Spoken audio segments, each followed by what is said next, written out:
proper yesterday, so I'm glad you're all here. Bundled up a little more than yesterday. We have a very full program this morning, so we've asked Jeff Megan to hold his tidbits for next month. We're going to have them then. In the words of Inspector Clouseau, I've been boot.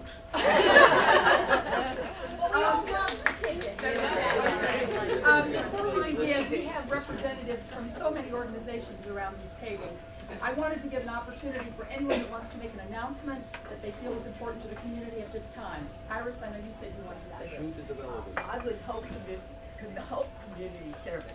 And today we're giving about 100 flu injections. We give them every year, and the Board of Health does it for us. Thank you. Okay, is there anything else? Yes, Carol?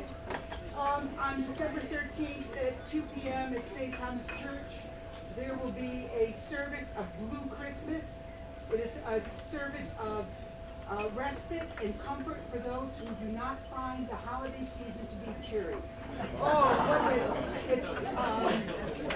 Even though it has the word Christmas in it, it is interfaith, and it is so that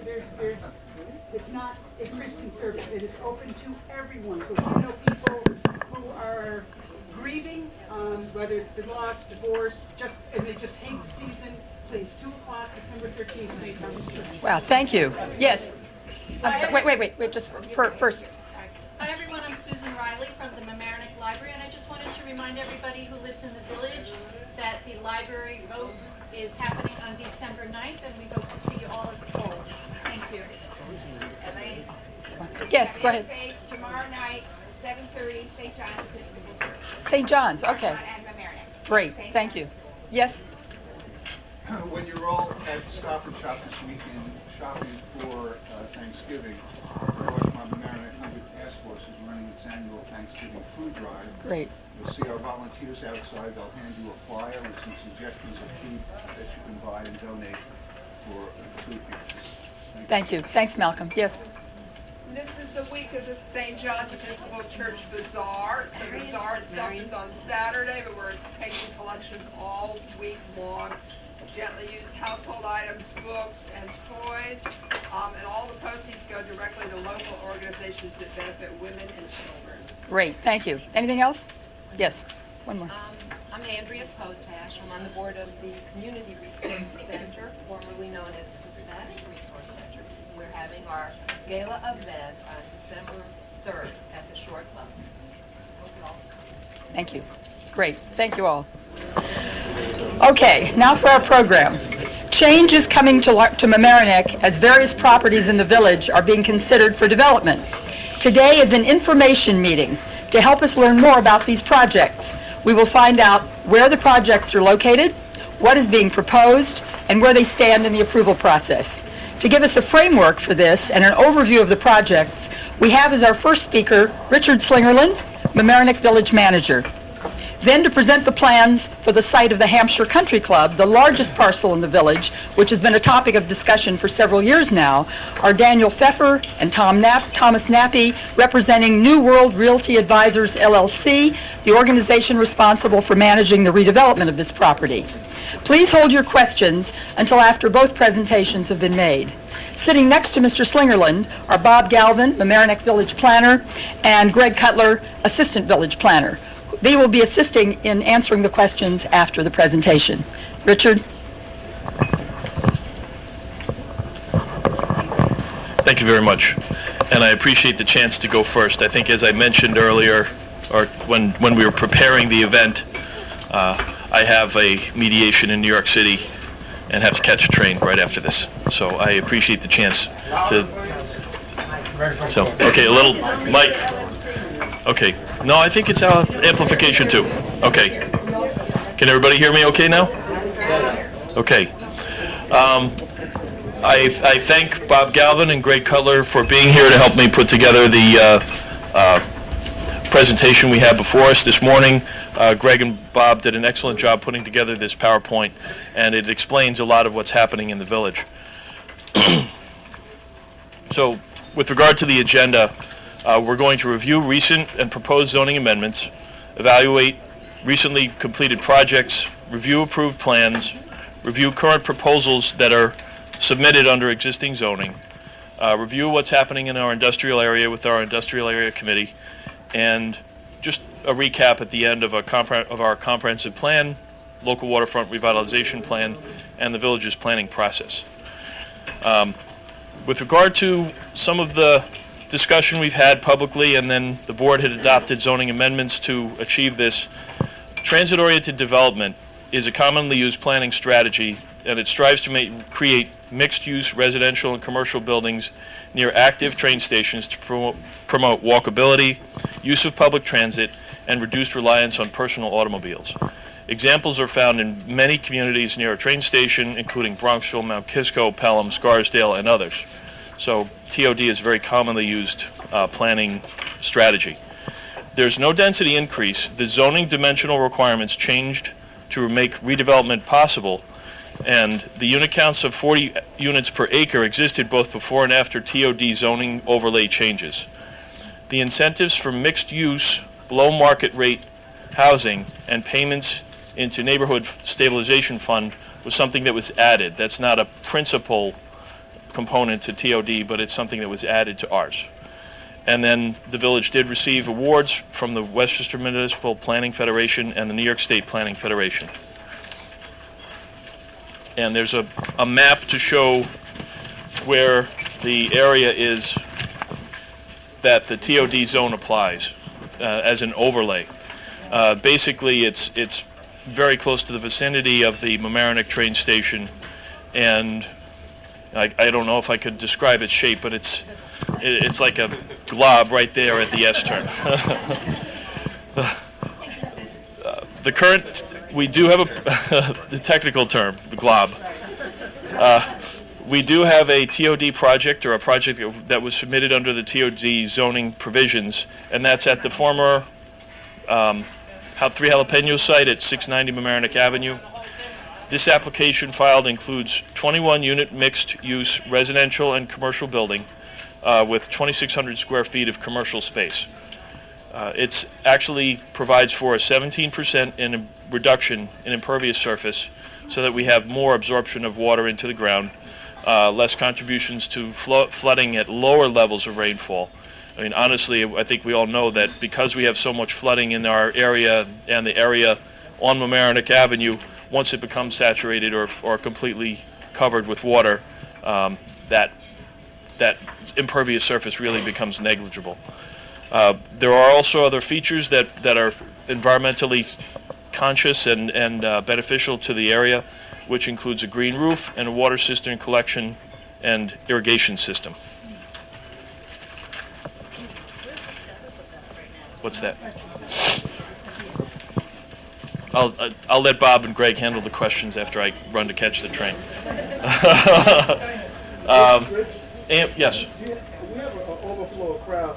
Can we share some of these maps? 'Cause right now, Oh, there's more presentations? Great. Yep, there's more. Thanks, Keith. As an update on the A&P, the A&P is closing very soon. You know, we had been told it was closing, then it's still open. They're trying to clean the shelves and get. It is pretty empty. It's like going into a third world grocery store and trying to find something. Property owners, the Brixmore Property Group purchased the remainder of the lease, and they now have full control of the property. Brixmore is a real estate holding and development company that specializes in grocery-anchored developments, and they are in the process of finding a grocery store to replace the A&P and go back at that location. According to Bob, they are the largest supermarket holding real estate. Supermarket anchored shopping centers in the United States. Okay, did everybody get that? They're the largest supermarket anchored shopping center real estate company in the country. That's why they survived during the recession, and that's their emphasis is on supermarkets, because that's exactly what's kept them in business. Yep. Based on the information provided thus far to the village, the property will remain solely retail. So we're waiting for an application. There is not presently an application submitted to the village. Zoning amendments proposed for Library Lane. Excuse me. 5 properties would be affected on the west side of Library Lane. This is proposed to be rezoned from C1, which is general commercial, to C2, which is downtown commercial. Potential sites may yield an additional 12 to 15 residential units under the C2 zoning. So if you go down that street, and we'll get into that, there's another application here that shows what Library Lane would look like. It's not immediately contiguous to areas where there's other residential units. The minimal impact that's anticipated on the area is because it's adjacent to the downtown and it's not bordered by the residential uses, and the rezoning would match the zoning on the other side of Library Lane, so it makes it a different corridor. All properties that are non-conforming now under the existing zoning would become conforming under C2. And again, that's Library Lane. So there's a map showing the outline of that area. If you look at the red outline, that's the overall area, but there's purple. It's hard to see in this light, but there's a purple outlined area. Is it 4 properties or 5 properties? 5. 5 properties on the west side of Library Lane. It's between basically what we call the Johnson lot and Boston Post Road. The left side is looking up. Yep, on the left side as you're walking up the hill. Zoning amendments, 120 Madison Street. This is an application by JSL Madison, also known as Aquatots. This is a proposal for adaptive reuse of the Straight Gate Church, and no new buildings are proposed. There's an installation of a swimming pool to provide swim lessons to children. They propose landscaping improvements that include reduced stormwater discharges through the use of vegetated strips and improved landscaping. Presently, the property is virtually split in half, with R4F, which is 4 family, and C1 zoning on the old White Plains Road side of the property. So the property is proposed, or request by the applicant, to be rezoned entirely to C1 to accommodate this change in use. And just so everybody's aware, Aquatots is an actual functioning entity that has a number of operations around Westchester. They already have an operation in Harrison. I think there's a 3-year waiting list. 3-year waiting list to get on. 3-year waiting list for kids to get into the swim education program. So there's a lot of them. They'll also be providing lessons for kids in the neighborhood. They'll also be providing lessons for kids in the neighborhood too. At a reduced rate. At a reduced rate. Other proposed zoning initiatives we have include a proposal for the reduction in height that's provided under the C1 zones along Boston Post Road from 50 feet to 45 feet. Part of this is to preserve and protect the view shed from people who live at higher property elevations up the hills and into the more residential areas. So that should be, I think, an improvement. Proposal for incentivizing walkways between parking lots in back of buildings on Mamaroneck Avenue. A perfect example of this is the walkway that we have right between Bach to Rock and the parking lot that goes under the library. So there's, assets of additional parking off Mamaroneck Avenue. Certainly we have a high demand for parking, but we're trying to make maximum use of the assets we already have. And also we are reviewing split zone properties with religious institutions to encourage adaptive reuse of existing structures. So completed projects, again, this gets back to the look on Library Lane of what's been built already, but the frontage is 108 Mamaroneck Avenue. This is the former David's Bridal Shop. There's an 1,800 square foot space on Mamaroneck Avenue, which is presently vacant. There are 6 units. It's not vacant. Sorry. It's going to be a very interesting place for everybody that likes wine. It's going to be they have a place in Stanford. What is it called? Pinot Palette, where it's you sip your wine while you're drawing and whatever. They give art lessons there. So it's a very interesting thing. So it's going to be modern. It may be modern art. It depends on the wine. But they haven't moved in yet. They haven't moved in yet. And there's 6 units of residential in the back on Library Lane in the C2 zone. That's as shown. And another amenity that's included in the property is solar panels and electric vehicle charging stations. Yep. Another completed project is what I just mentioned, the Bach to Rock property, which also includes Spice Kitchen This is the commercial space fronting along Mamaroneck Avenue. If everybody remembers, we had a minor mishap, and thankfully it was a minor mishap during the demolition of the property. The building collapsed, but thankfully nobody was hurt and everything worked out okay. Commercial space fronting Mamaroneck Avenue in the C2, and this has the walkway to the Emlyn Theater parking lot and performance space in the back. Another approved project, 532 West Boston Post Road. Approved or not completely approved yet? It's not completely approved yet. That's a draft resolution. Okay, not completely approved yet. So apologize for the typographical error. We have a 7-unit townhouse development across from the west basin of the Mamaroneck Harbor in the C1 and the Harbor Island Scenic Overlay Zone. This is the former McGuire's property. Okay, well, you can. Okay. This is approved also. Approved project at 151 Mamaroneck Avenue. This is a complete rehabilitation of existing space in the old Chatsworth Antique store. So if you look at the old facade and then the new facade that's proposed on the right, it'll be an improvement in the look of the street. They are proposing and have approved 10 residential units at the former auction space, and again, that's in the C2 zone, and it's commercial space along Mamaroneck Avenue. Another proposed project at 620 West Boston Post Road, and this is the property between the Gulf Station and Harborview condos across from Orienta. It's 6 residential units proposed in the C1 on West Boston Post Road. So that all that's really just starting the process. It hasn't gone anywhere yet. And a major issue that has to be resolved in the land use process is a major removal of tons of rock, several hundred tons. And how are you going to do it? And how it would be accomplished without destroying the properties on either side of it.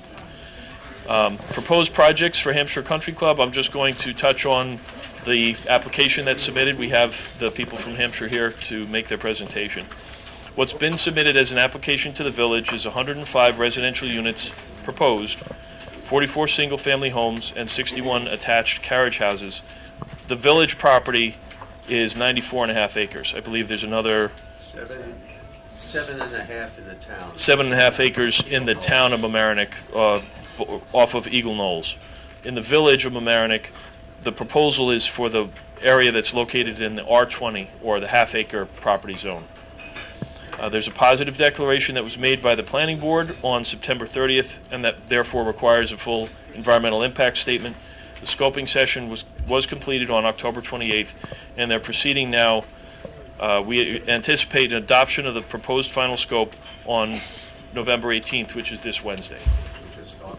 And that's just setting the path to proceed with the process for environmental review. 270 Waverly Avenue, formerly Blood Brothers property. We have a court-ordered approval of the plan that was originally adopted back in the mid-2000s. I think it was 2007. Court-ordered reauthorization of 96 unit development in the RM3 zone. There's a river walk on the Sheldrake River for public access, and one of the key concerns we had was that this did not conflict with the Army Corps of Engineers project, and we worked with them to reconfigure it so that it would accomplish that project and not create any restriction for the village.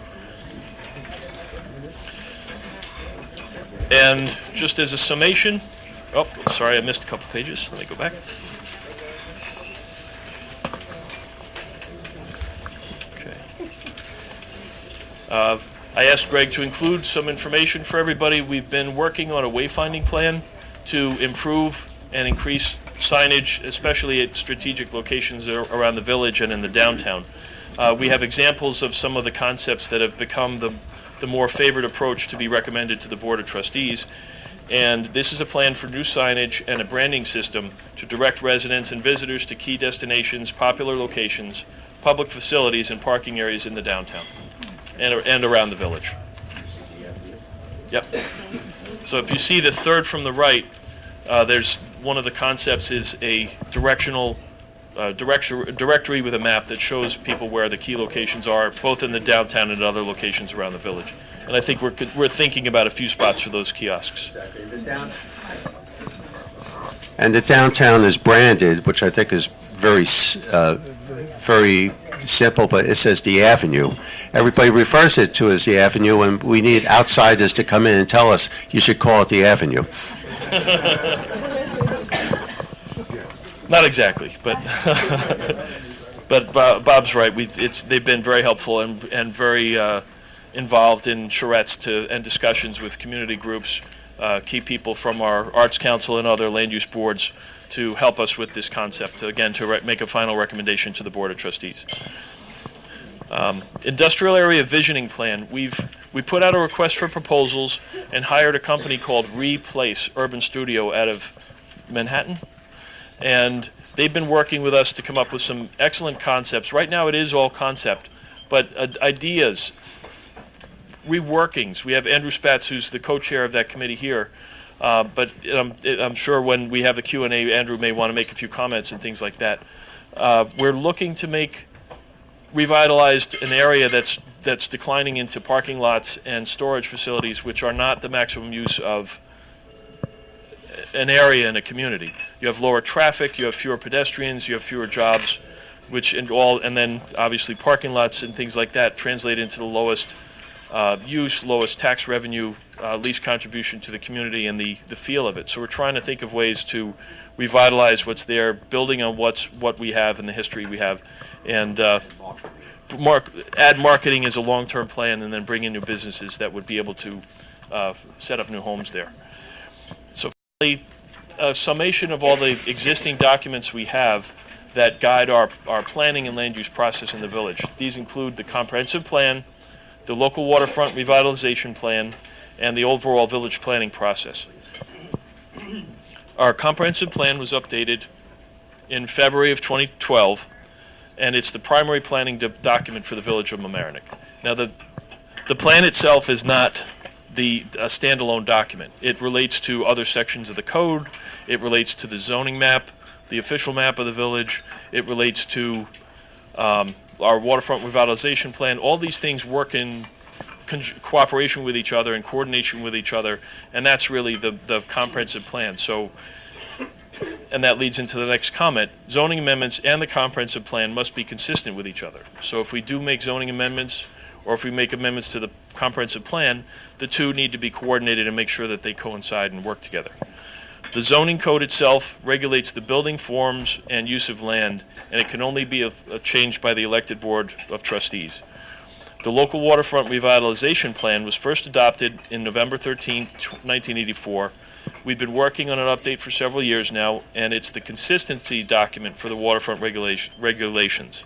The board has assigned a committee to oversee the update of that document, and I know that it's been reassigned to them to do some additional tweaks, and we're looking to complete a document within, I'd say, the next 6 to 9 months, so that we can send something up to the Department of State. The draft proposed LWRP update is under continuing review and edit. And finally, the SECRA, the State Environmental Quality Review Act, is the environmental review framework which governs land use processes and with which they must comply in New York State, including Mamaroneck. So, thank you, everybody. I will have Bob and Greg available here for questions and answers. I think Dan and Tom are the next presenters on the program.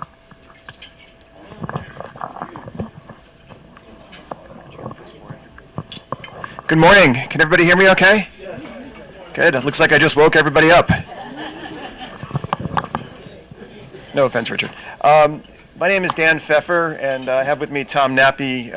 We are the principals behind Hampshire Country Club. I'm hungry, I guess. We're here really just to talk to you a little bit about some of the plans that we had filed and where we are today, and we thought it would just be a nice opportunity to give everybody an update. So why don't we start with the first board? And I apologize, I'm hoping that everybody can see this, and we'll swing around here.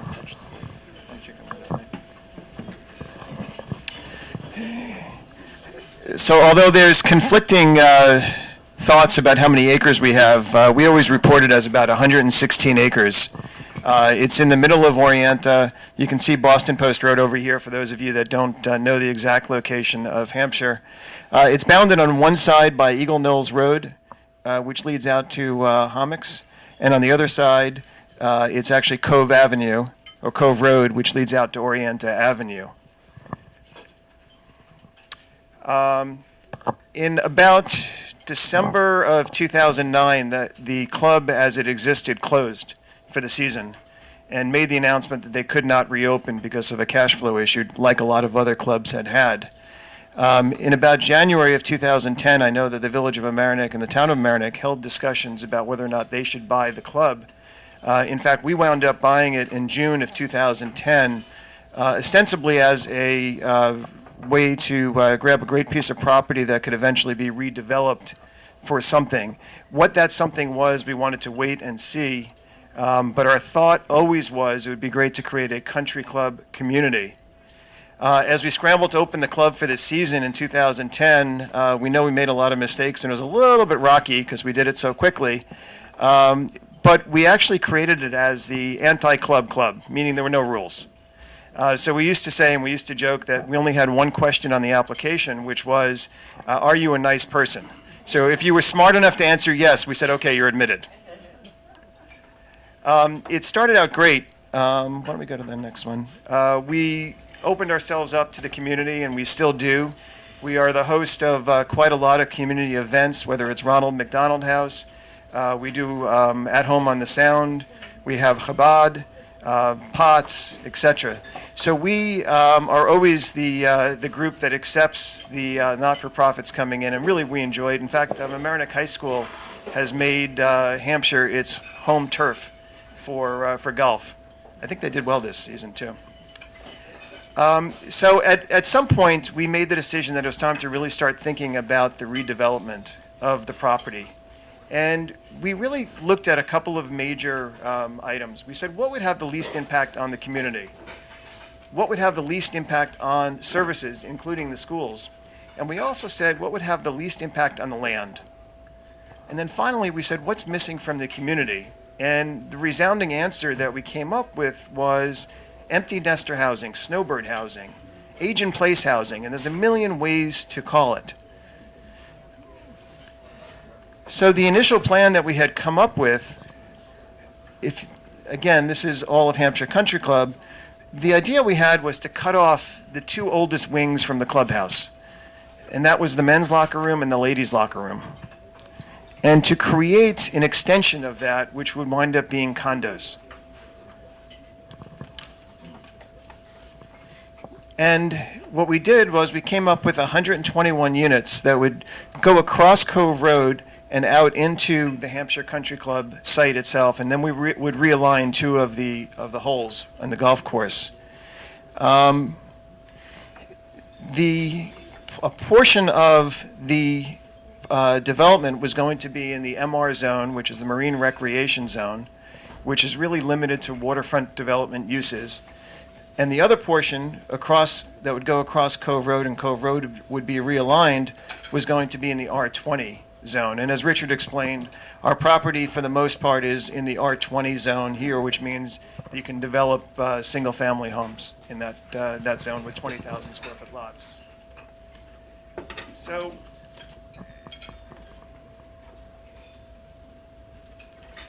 what we did was we went out to the community and we started listening to the community. And we actually reconfigured, before we made our submission, we actually wound up reconfiguring our plan.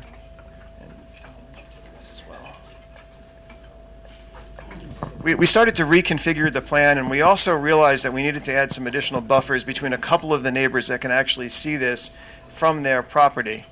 The other thing we listened to was people said to us, well, if you develop this property for condos, that leaves you 114 additional acres that you can at some point redevelop.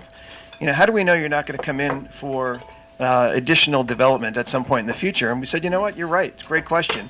So we came up with an idea, which was we would give up our development rights and actually place those development rights with a land trust like New York State Trust for Public Land or something, so that we would never be allowed to come back in for a redevelopment plan.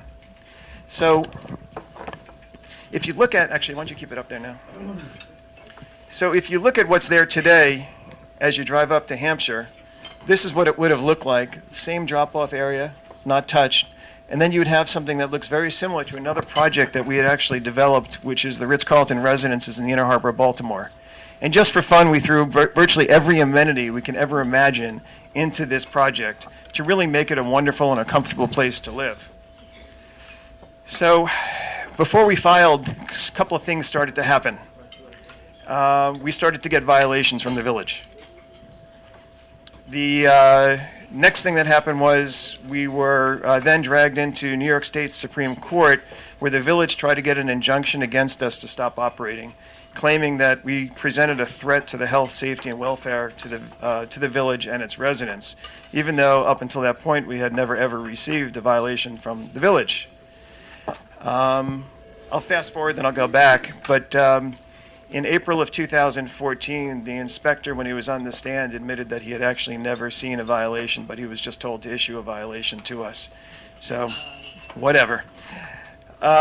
So what happened to the proposal? So we went in with 121 units for a proposal, and then we went in for what we thought would be the first part of the discussions in February of 2014. On that date that we went in, the village trustees went into executive session, came out and rejected our proposal, and we never got a chance to present our proposal to the village. It was just for discussion. It wasn't even to accept. It was just to really go in and have a discussion.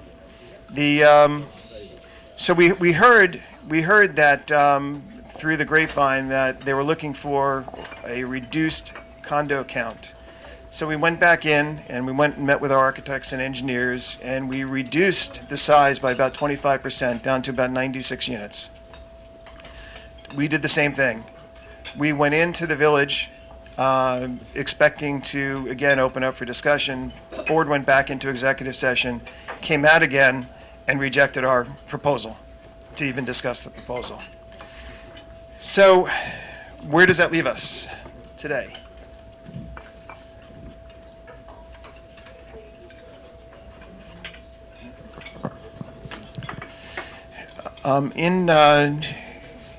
At this point, we have submitted what we consider to be an as-of-right proposal. And it's a proposal which Richard mentioned before that has 44 single-family homes clustered in the center of the property. And there are 61 townhomes that are kind of scattered throughout the property. What it does do is it opens up the community a bit more, because we have a more defined entrance through Cove Road, another defined entrance going through Eagle Knolls Road, and also another entrance point up through Cooper Avenue, which leads out eventually to Post Road.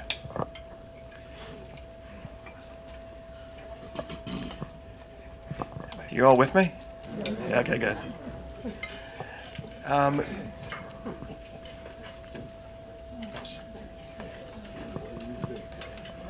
I just wanted to go back to this for a second. It was our preference to develop this as a straight condominium plan, and we really were hoping at the time that it would be a condominium plan. And I guess the reason why we're here today is really to answer your questions about the most recent plan, which is the single family, and we're happy to take questions about the condo plan that was submitted as well.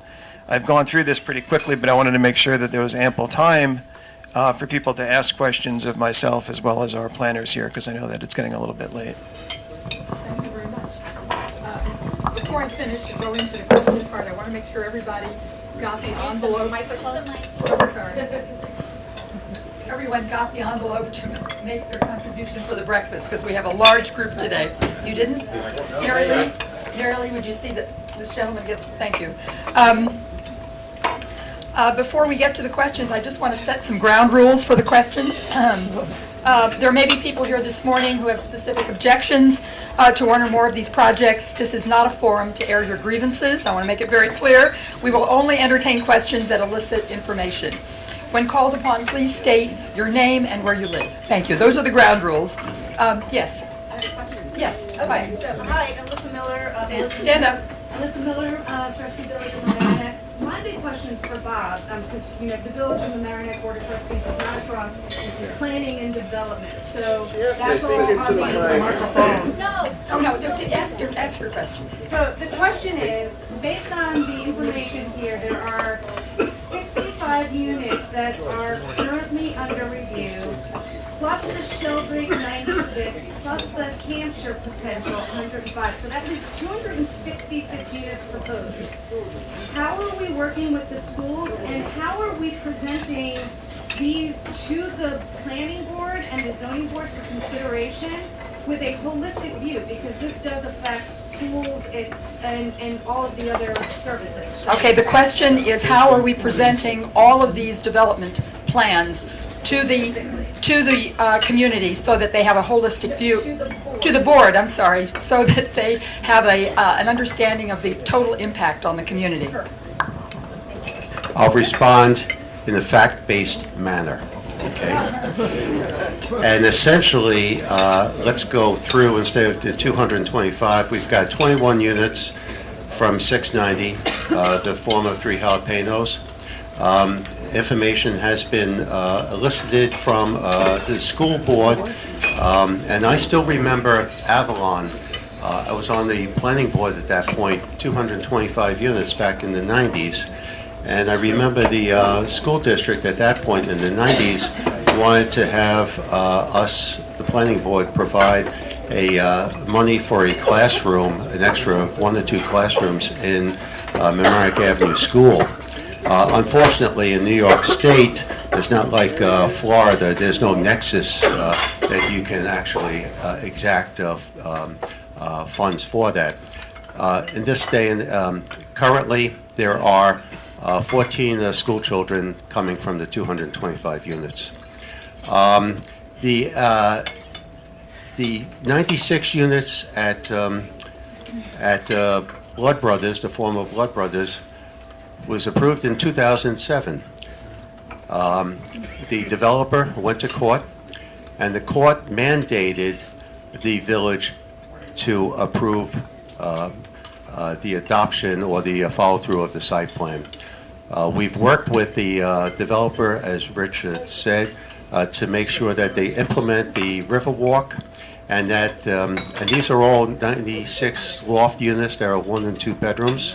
5 units are below market rate, and again, that was out of the realm of the village. Once you go to court, and the court says, the federal judge says, this is what you do, you say, how high do you want to jump? And that's the basis of that. 108 Mamaroneck Avenue, there's 6 units, and those are 2-bedroom units. 4 of the units have been developed with no school children in them right now, and the other 2 units are at the top floor, and they're still trying to be rented. 532, where these are 7 townhouse units that are very high end, and it's in the Mamaroneck School District again. They again very much oriented towards empty nesters, people who have places in Florida as well as else. These are very, very expensive homes. There's no below market rate housing there. 151 Mamaroneck Avenue, all 10 units are 1 bedroom. Again, very little child impact. And Hampshire, we'll see what the environmental impact statement says. Typically, single-family homes, as Dan and whatever knows, if the single-family homes generate the most school children out of any kind of development, as opposed to multifamily, rental, or condo, or seasonal housing. So that's something that the board, planning board, is in the middle of doing starting the environmental process. There's a proposed scope at their meeting on the 8th. We've taken the written comments from the 28th from the attorneys. God help us, we have to take the attorney comments and community comments. And our consultants, Jason, has developed a proposed scope that the board will consider. The proposed scope is, I don't know, is it 25 or 30 pages? And that starts the process. God help you, it's CEQA. it starts the process. And the board will be very diligent in evaluating alternatives and mitigation measures. And at the end of the day, after the DEIS, the draft statement, is completed and accepted by the board, that at that point in time, they go into a final impact statement. The final impact statement will also be a subject of public hearings. And at the end of that, the board, and I say at the end of that, and the board is very diligent. We're not dragging our feet. We are going to review this in a expeditious manner as well as a very careful manner. Again, we're very cognizant of that, cognizant of community impacts. And at the end of that, there's a finding statement. And the finding statement comes, and the board can pick out a couple of different alternatives, preferred alternatives, take one from column A, column B, see what the mitigations are, the least impact on the community, and develop a finding statement, which essentially means that this is what the board is a result of what the CEQA process is. And then they go into site plan. So this is a long, involved process. The State Environmental Quality Review Act provides for a very detailed, diligent review of environmental, social, demographic, school district, all kinds of mitigations of impacts, not just environmental. It's called environmental, but environmental in the wider range of that. So I think I filibustered enough. Yes. So I think this is a continuation. When we built the regatta, or when it was built, there was an affordable component.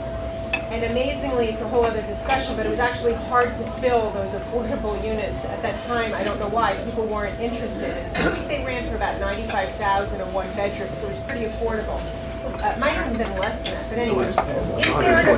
Is there an affordable component to any of these projects? Yes. Question, is there an affordable component to any of these projects? Anything in the TOD area has a, you have to do 10% below market rate, essentially. Let's just go through it.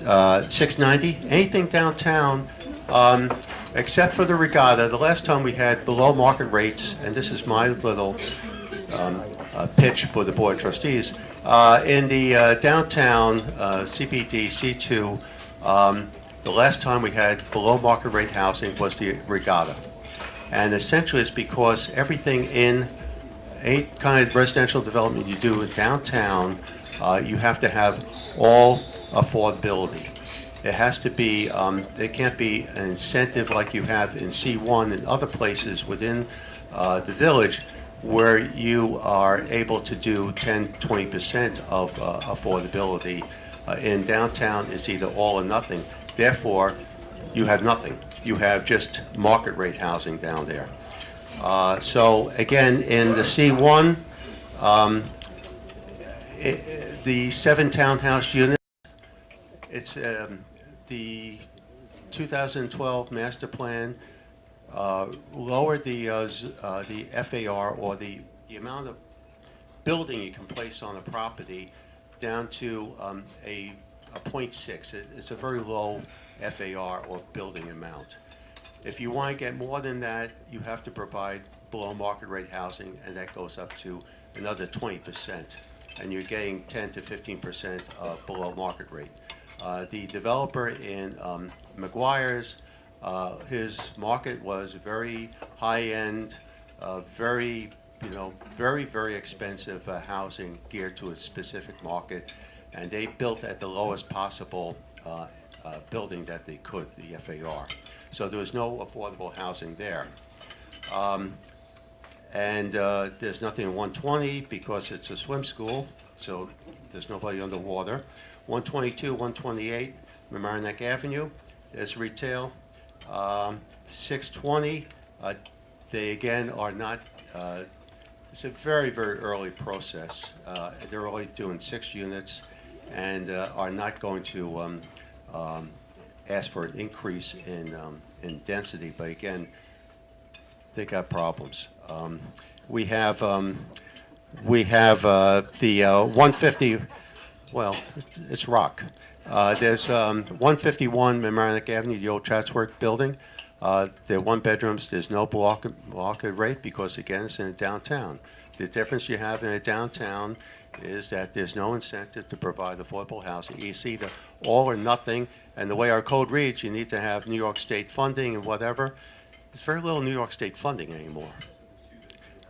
3 jalapenos and Blood Brothers.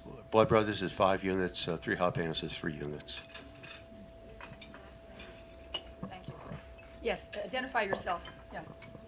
Carolyn Pomerantz from Mamaroneck. Okay. I'd like to ask the Hampshire folks a two-part question. The first part is, had you ever, I realize you're developers, but had you ever considered just leaving well enough alone and running the club and as a golf course, and why are you going away from that decision to just keep it a country club?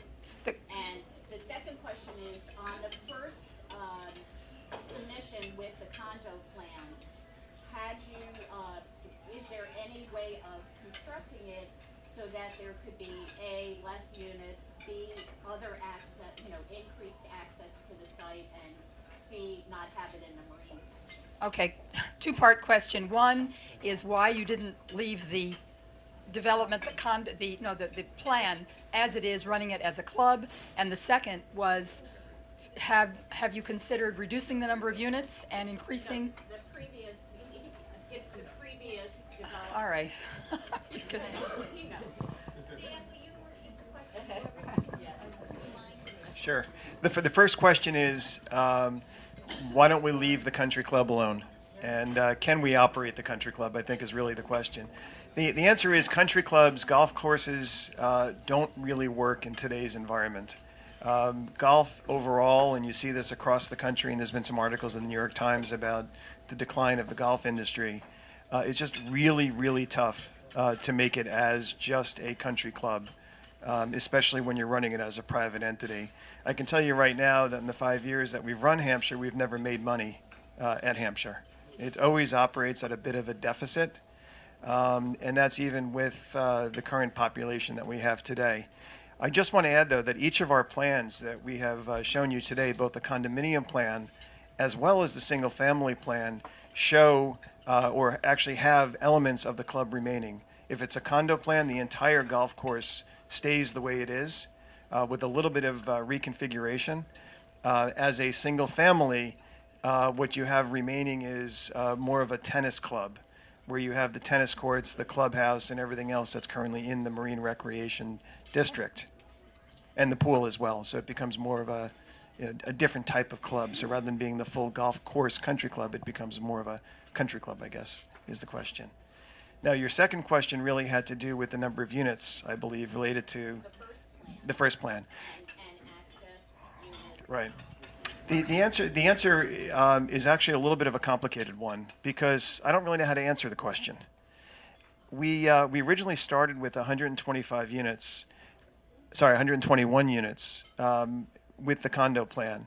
We also came up with some ideas for access. I mentioned the fact that we talked about getting rid of the development rights, and we really wanted to put together and tried to put together a presentation which would be a starting point for discussions, so we can go through a lot of these questions that people would have. The other thing we looked at with that part of the development was, what would the incremental taxes be to the village? And in the condo plan, there was really nothing else that the village would have to do. Incremental services, well, the road network would continue to be owned by Hampshire. In the basic analysis we did, we showed that about $1 million a year net would go to the school district. So it was a very appealing development. When we were rejected, or the plan itself was rejected with no discussion, in a vacuum, we went back and made some changes. So we reduced the size of the condo plan by 25%, thinking that would be enough to at least get the dialogue started. And again, we were rejected. given where we were, we decided that, it didn't make sense to negotiate against ourselves anymore or have any additional discussions, which is really how we came up with the as-of-right plan, which we filed with Toll Brothers as our partner.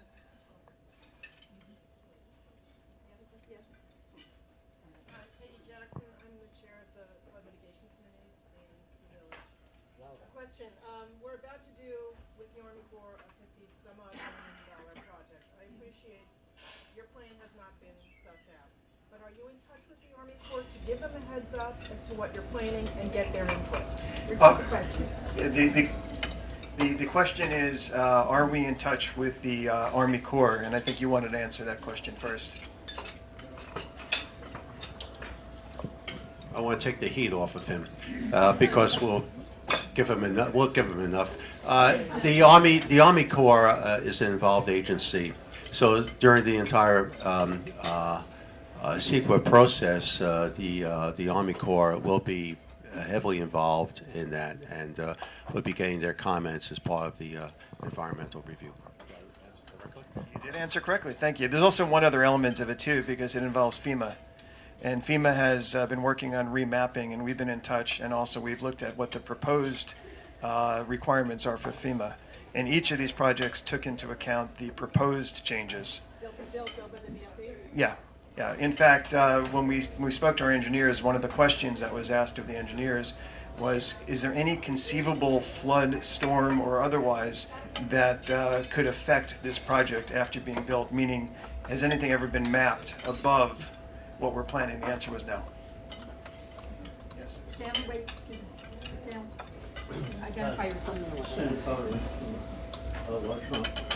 I was interested to hear that in January 2010, consideration was given by the town and the village to buying the property, and decision taken not to do that, presumably because we thought that it might continue as a private club, and so there wouldn't be any change to the use of the land.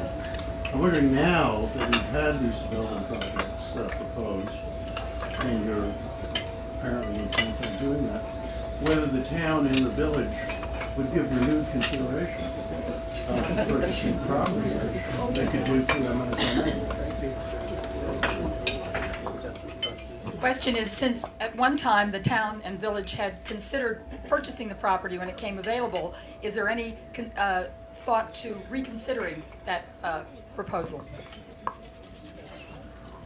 There is nobody here who can, I don't have a vote, and I also don't have a checkbook.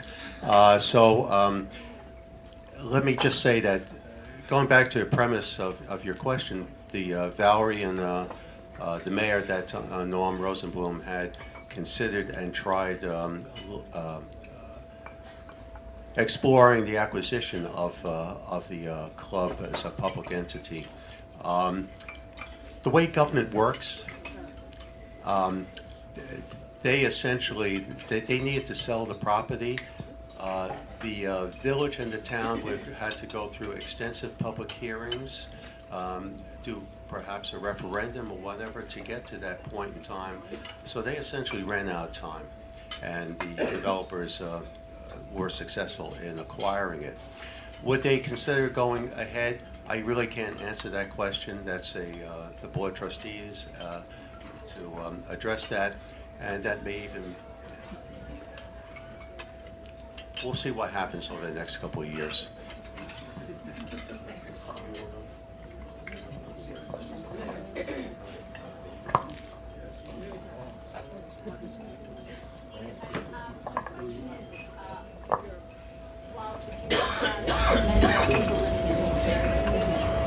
Is part of your environmental impact to analyze parking requirements by all the residents who live there? That would certainly have, parking really before addressing what we know is 55 million. I suspect you will have more than 12. But you certainly are going to have parking, and you certainly have to account for that. Are you talking about Hampshire? What? Question. I'm asking you, have you considered the fact that the impact of having that many more people living within that same house? For example, in the Hampshire, has the planning process considered parking, essentially? In Hampshire's case, we certainly are looking at parking. That will be part of the draft, the proposed scope. Not only parking, but traffic, intersection improvements, intersection counts, things like that. So all that is being considered in the whole environmental review of the Hampshire. We had a traffic study for 690 from Mazer Consulting, and that we looked at traffic generation. One of the results of that was something that was, the TOD study was also a 2-year study that was funded by Tri-State Transportation Campaign, the Rockefeller Foundation, and the Ford Foundation, as well as Westchester Land Trust.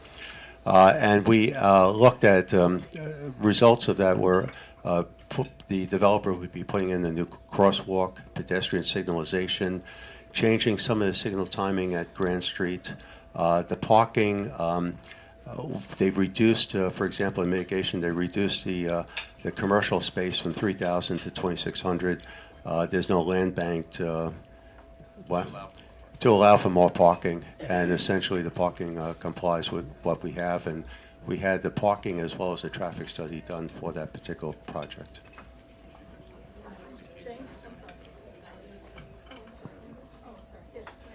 Yes, I have a question. Lynn Reichgott from At Home on the Sound, and I have a different kind of question, and it's about the transit-oriented development. And it's as much a comment as a plea. I think it's wonderful that we're looking at opportunities for public transportation and walkability with our growing senior population. Question, not question. Okay, well, the question is, thank you, how is that moving along, and is there going to be increase in public transportation? Well, we're taking advantage. How's the TOD, transit-oriented development, moving along, and is there increased public transportation around that? We're essentially very blessed with a vibrant public transit system, and we're essentially attempting to take advantage of that transit system by providing development around there that has reduced people more walkability, sustainability, electric vehicle charging stations, green roofs, things like that. So we're taking advantage of the assets that we have already. And I'm also the director of planning over in Nyack. We wish that we had a train station. We wish that we had public transit. And instead of waiting for the governor's mass transit BRT, we wish we had that.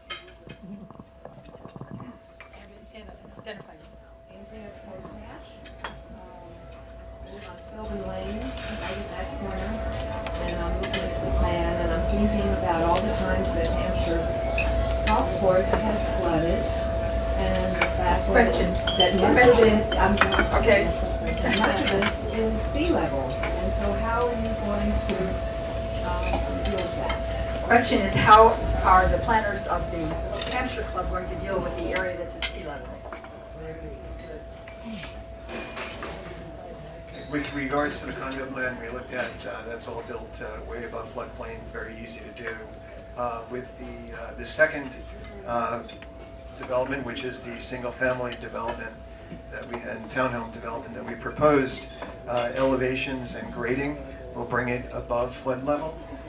We're working with VHB, who's one of the top engineers in Westchester County, and they actually have looked at flooding, will continue to look at flooding, but the current plan as submitted takes that into account, and again, will be built above floodplain and above the predicted FEMA regulations.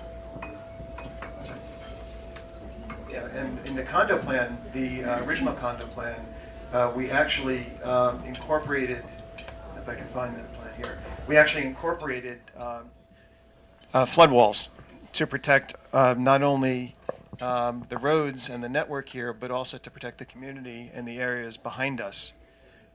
Yeah, and you can actually see them. Yeah, yeah. you can actually see the thicker lines, which actually shows some additional flood walls that would protect the community. Carol Gadsden, Mamaroneck. This is actually about the A&P site. Do we have any idea of what kind of grocery store is going to go in there? Is this going to be affordable so that the demographic people in the neighborhood are able to shop there? Or is this a I'm very aware of the neighborhood. Do we have any idea about the retail, supermarket, the kind of supermarket that's going in there? We have not been apprised of that. We do know that they're talking to a number of supermarkets, but we don't know where that stands yet. And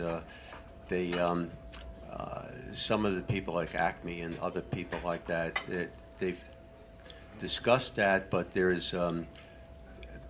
looking at a whole range of supermarkets, and they also understand I did site selection for supermarkets for Wakefern many years ago. And you look at the demographics of the area. And by the way, whenever you went into an area, and this is back in the 80s, and you looked at an A&P, you knew that you were going to be able to capture market share from the A&P with Wakefern. And that A&P has gone up and down for the last 30 years, acquired by a German company. And now they acquired Pathmark and a number of other brands.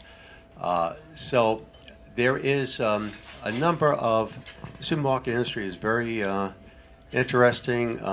The return on rate is about 1%. It's not a very profitable type of area, but you have a box there for about 25,000 square feet, and they are looking at a number of different entities that can fill that entire 25,000 square foot. So it could be an expensive store.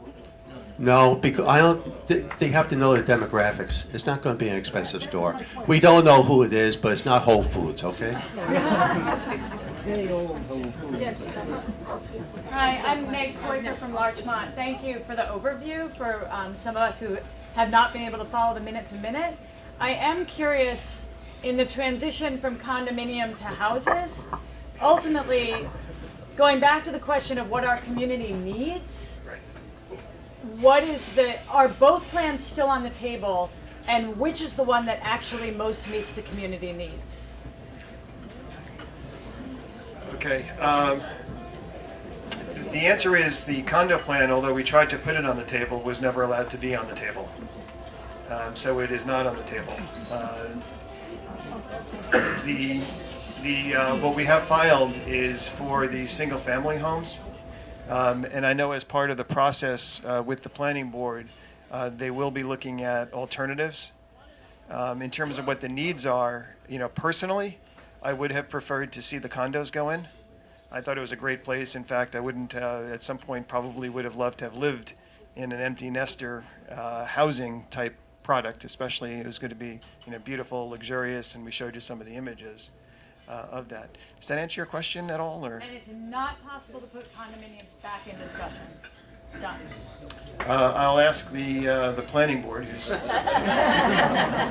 I opening a bad can of worms? It could be one of the alternatives. We'll see what happens. I mean, I think... I didn't say that. It could be, it's, there was a rezoning, and the rezoning is up to the Board of Trustees, and they made their decision not to entertain it. The environmental review process, one of the things they'll be looking at, the planning board will be looking at a number of different alternatives that we'll have, and these can be one of them. We don't know yet, but there's going to be a series of alternatives that will be looked at over and above what has been proposed currently. That's what the whole CEQA process is about. Jane?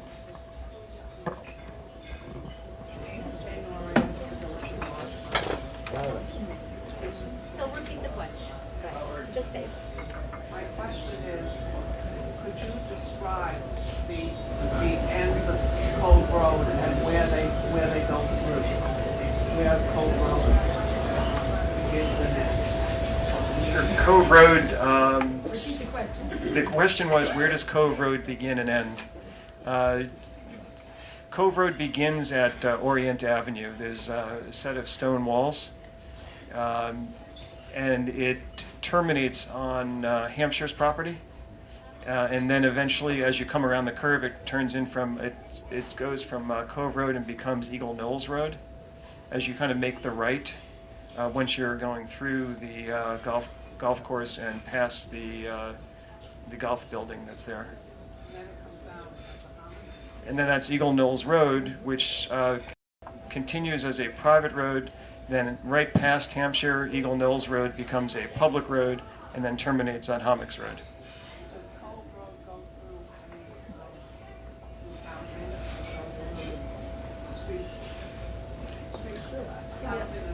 Yeah, from Orient, yes, it does, as it enters Orient Avenue, or from Orient Avenue. Malcolm Froman, associated with the Larchmont-Mamaroneck task force. We run a food pantry on Center Avenue in Mamaroneck. Are there any plans to change parking regulations in and around the train station?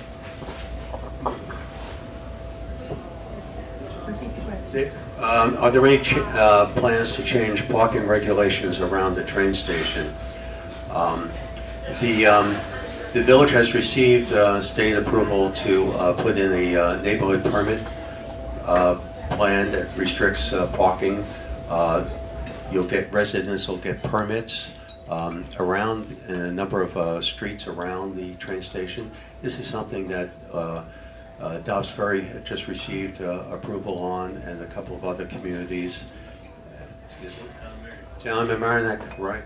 I think we're taking the regulations from the town, and they've been the pioneers that way. So yes, there are. That's what's happening. Can I have a follow-up? Okay.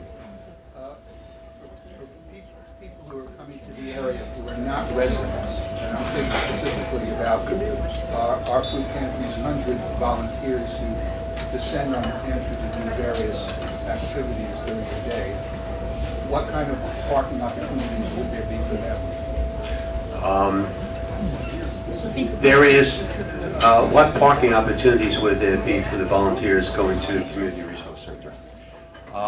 You have not every space. I think 20% of the spaces on the street would be available for non-residents. I think that's the way that the town works at Dobbs Ferry and a number of other communities, and that's part of the state legislation. So most of it, and don't forget, during the day, that's when you have more parking available because people are at work, or people, are not parking their cars for the most part in the neighborhood. But there is a requirement of, they do about 20% would be non-resident parking. Any other questions? Yes. Identify yourself. We have to work out the details on it. My name is Carl. I live in Orienta. I have a question for the development. Since you approached the village initially by appealing before a board, and then you realized that you had to appear before the planning board, are you comfortable appearing here, considering you have a $55 million lawsuit against the village at the same time pushing the plan? You're picking up breakfast. Not good enough. Well, we're certainly not the first developer to sue the Village of Mamaroneck.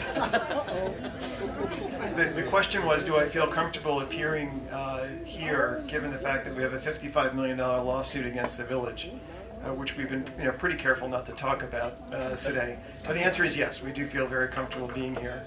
And what I also said was, we're not the first developer, and my guess is we won't be the last developer to wind up in a lawsuit with the village.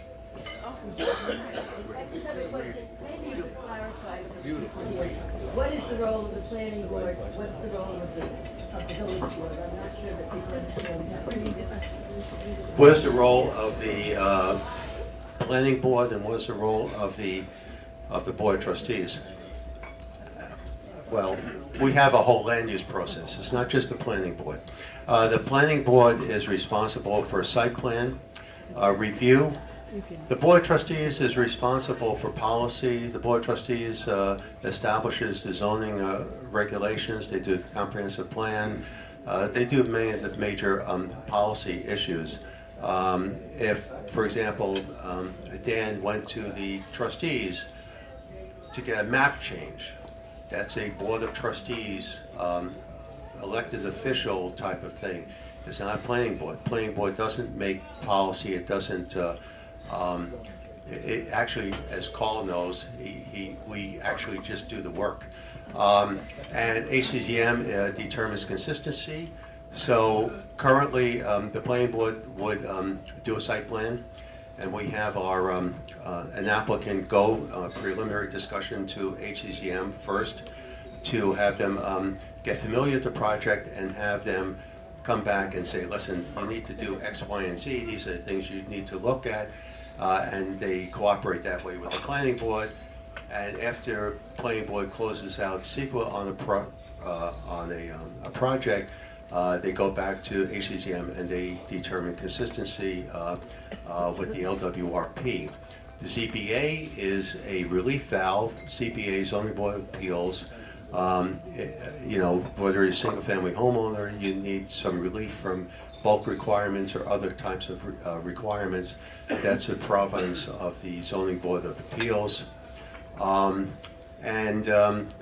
Board of Architectural Review, at the end of the process, is also looking to approve the architectural features, windows, facades, materials of a particular application. It could be a single-family home or it could be multifamily. I think. I just want to clarify that every person who's presented this morning is here at the invitation of the local summit, including Dan and Tom. We felt it was important that the community have information about what is happening in all our various proposals. So I just want to make that clear. Okay. Thank you. And thank you very much for your presentation, and thank you all for coming.